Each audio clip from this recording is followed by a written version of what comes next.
تو ہم کہتے ہیں جی اللہ کا بڑا کرم ہے، ماشاء اللہ، اللہ تعالیٰ نے بڑا ماشاء اللہ کاروبار میرا بڑا وسیع ہے، تجارت میری بڑی وسیع ہے۔ جب تم دیکھو کہ ایک بندہ بے نمازی، خاندانی سسٹم کے اندر اسلام کی بغاوت ہے، نظام گھر کا پورا ٹوٹا ہوا، تمام قسم کی زندگی کے اصول یورپ کی نقالی پہ مشتمل، میڈیسن وہاں کی، کھانے وہاں کے، برانڈ وہاں کے، سیاحت وہاں کی، نیشنلٹی وہاں کی، عزت کی بات بھی کرتے ہیں تو ان کے بارے، یہ ذہنی غلامی کا حال ہے۔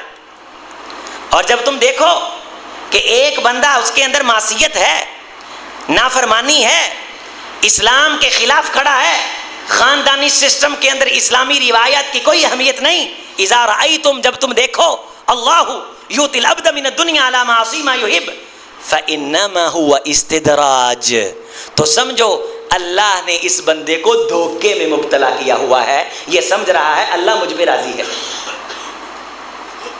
قرآن مجید میں اللہ کی طرف سے ایک فرمان ہے، سنستدرجہم من حیث لا یعلمون، اللہ کا قانون استدراج کیا ہے؟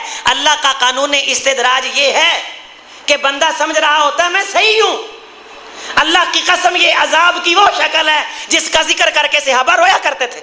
فَفَسَقُوا فِيهَا، جب ہم قوموں کو غرق کرتے ہیں تو امیر طبقہ، اس کی نشانی یہ ہوتی ہے کہ وہ دین کے بارے غیر سنجیدہ ہو جاتا ہے۔ کیا امیر طبقے میں کام کرنے کی ضرورت نہیں؟ انہیں سنجیدہ بنانے کی ضرورت نہیں؟ یہ جو ہم نے بیانیہ بنایا، یہ جو کھینچا تانی ہے، یہ جو اسلوب ہے، خدا قسم یہ کسی سے لگاوٹ کی بنیاد پہ نہیں ہے، کوئی ذاتی مسئلہ نہیں ہے۔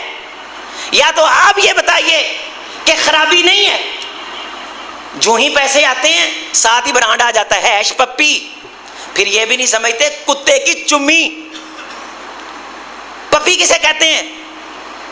پپی کتے کو کہتے ہیں، یورپ کا نام ہے، منہ ٹیڑھا کر کے لیتا ہے۔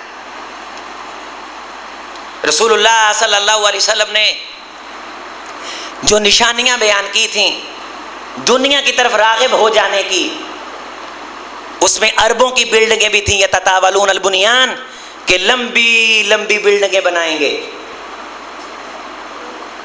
بلڈنگیں بنانے پہ فخر کریں گے۔